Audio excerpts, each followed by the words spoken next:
चलिए आज हम सेलों का संयोजन पढ़ते हैं। दो या दो से अधिक सेलों को जोड़ने की क्यों हमें आवश्यकता महसूस होती है। इसका बेस्ट एग्जांपल आपने टॉर्च में देखा होगा। टॉर्च में आप क्या करते हैं कि 1.5 वोल्ट के विद्युत भाग बल के 3 सेलों को आप श्रेणी क्रम में जोड़ते हैं। तो वहां पर आपको यानी कि पहला सेल आपने जोड़ दिया, उसके बाद दूसरा सेल और उसके बाद तीसरा सेल, और तीनों ही जो सेल हैं उनका विद्युत भाग बल 1.5 वोल्ट है।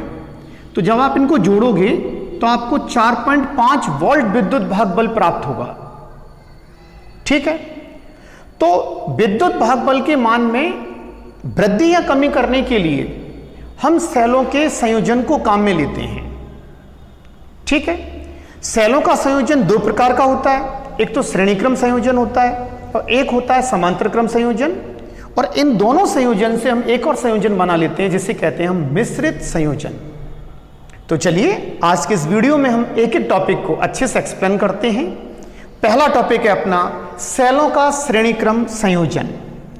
देखिए, मान लेते हैं कि 2 सेल हैं। पहला सेल है ये जिसका विद्युत भाग बल E1 है और आंतरिक प्रतिरोध इसका R1 है। ठीक है, और इस सेल के सिरों पर जो वोल्टेज है वो A और B हमने इसका नाम दे दिया है, ये AB। ठीक है, VA और VB वोल्टेज हो जाएगा। एक और सेल है, दूसरा सेल, ये प्लस माइनस, E2 इसका विद्युत भाग बल है और R2 इसका आंतरिक प्रतिरोध है। ठीक है, और इसका जो टर्मिनल नेम है उसको हमने C दे दिया। मान लेते हैं एक सेल आपका AB है और एक सेल आपका BC है। दोनों सेल एक दूसरे से श्रेणी क्रम में संयोजित हैं और ये किसी बाह्य प्रतिरोध कैपिटल R से, ये बाह्य प्रतिरोध कैपिटल R, वो एक बल्ब भी हो सकता है, ट्यूबलाइट हो सकती है, और भी कोई भी डिवाइस जो इलेक्ट्रिकल डिवाइस है वो आपकी हो सकती है, और आपने इसको इसके साथ कनेक्ट कर दिया। ठीक है, श्रेणी क्रम की जैसे प्रतिरोधों को जोड़ते थे हम, वही परिभाषा है कि पहले सेल की जो दूसरी प्लेट है वो दूसरे सेल की यानी कि जो पहली प्लेट है इससे जुड़ी हुई है। इसी प्रकार से ये क्रम आगे चलता रहता है। इसी को हम क्या कहते हैं, श्रेणी क्रम संयोजन कहते हैं। ठीक है, तो यहां से जो करंट फ्लो होगा वही करंट इस आर के थ्रू एक कंप्लीट इस पूरे साइकिल को यानी कि पूरा जो परिपथ है उसे कंप्लीट कर लेगा। ठीक है, क्योंकि श्रेणी क्रम संयोजन है तो हम ये भी कहेंगे कि यहाँ जो करंट फ्लो होगा यानी कि जो चार्ज है वो कांस्टेंट होगा और I का मान पूरे परिपथ में क्या रहेगा, श्रेणी क्रम संयोजन है तो I का मान पूरे परिपथ में नियत रहेगा। ठीक है बेटा, नेक्स्ट आगे चलिए। देखो, पहला जो सेल है उसके टर्मिनल वोल्टेज अगर हम देखें A से लेके और V तक, तो इसे हम कह सकते हैं VAB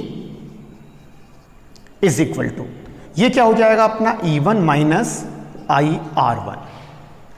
ठीक है, ये टर्मिनल वोल्टेज है, E1 क्या है, इसका विद्युत भाग बल है, I क्या है, करंट है, और R1 क्या चीज है, इसका आंतरिक प्रतिरोध है। अब इसी प्रकार हम सेकंड को ले लें VBC, ये क्या हो जाएगा आपका E2 माइनस IR2।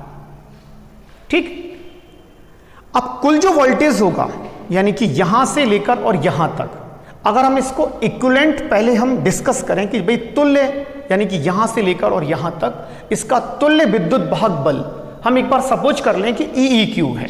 इससे आपने सपोज कर लिया कि दोनों सेल मिलके एक बड़े सेल का निर्माण कर रहे हैं और इसका विद्युत भाग बल EEQ है, और दोनों प्रतिरोध जो सेलों के आंतरिक प्रतिरोध हैं वो भी मिलकर एक बड़े प्रतिरोध का निर्माण कर रहे हैं, वो भी क्या है आपका REQ है।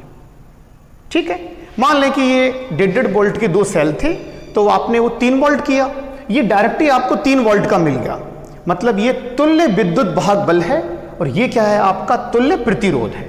ठीक है, और आपने इसको ऐड कर दिया, ये बिंदु वही आपका A और ये C, और आपने इसको ऐड कर दिया किससे, एक बाह्य प्रतिरोध कैपिटल R से, ये कैपिटल R है। ठीक है, अब क्या करना है आपको कि यहां से यहां तक का जो टोटल वोल्टेज है वो हम कह सकते हैं कि VAC जो होगा, वो जो VAC का जो वैल्यू होगा VAC, वो यानी कि VAB और प्लस VBC के योग के बराबर होगा। तो इसका वैल्यूज अगर हम पुट करें तो ये हो जाएगा E1 minus IR1 plus E2 minus IR2। ठीक है, अब क्या करेंगे अपन कि V जो AC है इसको यहीं पे लिख लेते हैं अपन, इसको लिख देते हैं E1 plus E2 minus I, common ले लिया हमने, R1 प्लस R2, ये माइनस वाला साइन कॉमन लेंगे तो ये प्लस हो जाएगा।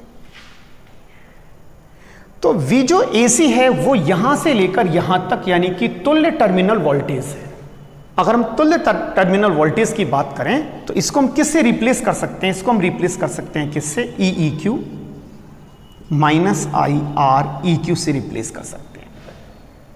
ठीक है, इन दोनों को आप कंपेयर कर लो। अगर इन दोनों को आप कंपेयर करोगे तो EEQ का वैल्यू क्या आ जाएगा अपना, अगर हम इसको कंपेयर करें तो EEQ का वैल्यू होगा आपका E1 प्लस E2 और REQ का जो वैल्यू होगा वो होगा आपका R1 प्लस R2। ठीक, तो जो तुल्य विद्युत भाग बल होगा EEQ, वो संयोजन में उपस्थित समस्त जितने भी उपस्थित हैं यानी कि 1 2 3 4 जितने भी सेल हों उन सेलों के विद्युत भाग बलों के योग के बराबर होगा। बीजगणितीय योग होगा, हम साइन का कोई डिस्कस नहीं करेंगे। यदि कि कोई टर्मिनल अगर उसकी ध्रुवता बदल दी गई है तो उसको आप नेगेटिव लेंगे और अगर वो पॉजिटिव है तो आप उसको पॉजिटिव लेंगे।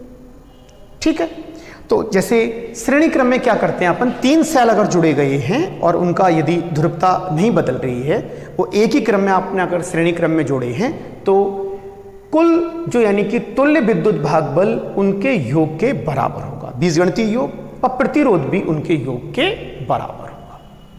ठीक है, अब इससे रिलेटेड कोई भी अगर अपन एक छोटी मोटी प्रॉब्लम भी देखें, मान लें कि ये 1.5 वोल्ट का है और ये 0.5 ओम है, ये भी 1.5 वोल्ट है और ये 0.5 ओम है।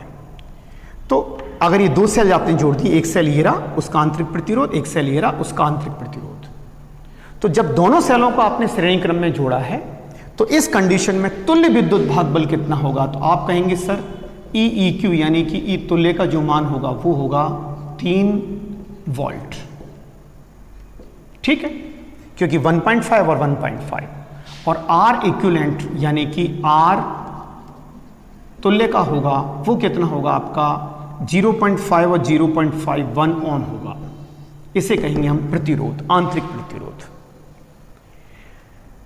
ठीक है, ये रिलेशन है, आपको पिछले जो वीडियो था उसमें बताया था आपको कि टर्मिनल वोल्टेज और विद्युत भाग बल और आंतरिक प्रतिरोध में एक संबंध होता है और धीरे धीरे जब अपन कोई सेल डिस्चार्ज होता है तो उसका जो टोटल विद्युत भाग बल है टर्मिनल यानी कि इलेक्ट्रोमोटिव जो फोर्स है उसमें से कमी होती जाती है उसकी, यानी कि जो इलेक्ट्रोड होते हैं वहाँ पे जो विभवांतर होता है वो धीरे धीरे बढ़ता चला जाता है और सेल धीरे धीरे क्या हो जाता है, डिस्चार्ज हो जाता है।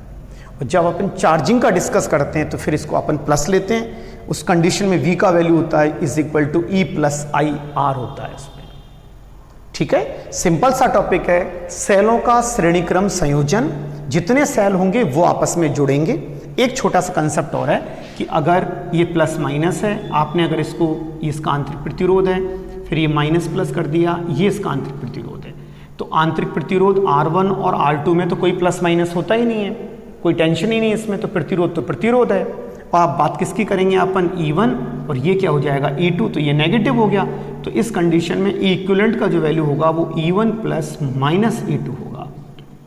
तो इसे लिखेंगे आप E1 - E2, क्योंकि इसकी ध्रुवता क्या है, बदल रही है। और जब इसकी पोलैरिटी चेंज हो रही है उस कंडीशन में आपने क्या, इसको नेगेटिव ले लिया, तो आपने इसको जोड़ा तो E1 - E2 हो गया, है ना। Very simple topic. I hope ये वीडियो आपको अच्छा लगा होगा। यदि वीडियो आपको अच्छे लगते हैं, टॉपिक आपके क्लियर हो रहे हैं, तो वीडियो को लाइक करें, चैनल को सब्सक्राइब करें, जिससे क्या होगा कि आने वाले जितने भी नोटिफिकेशन होंगे वो आपको जल्दी से मिल जाएंगे। जब नेक्स्ट वीडियो में मिलते हैं उसमें पढ़ेंगे हम सेलों का समांतर क्रम संयोजन। जब तक के लिए गुड बाय।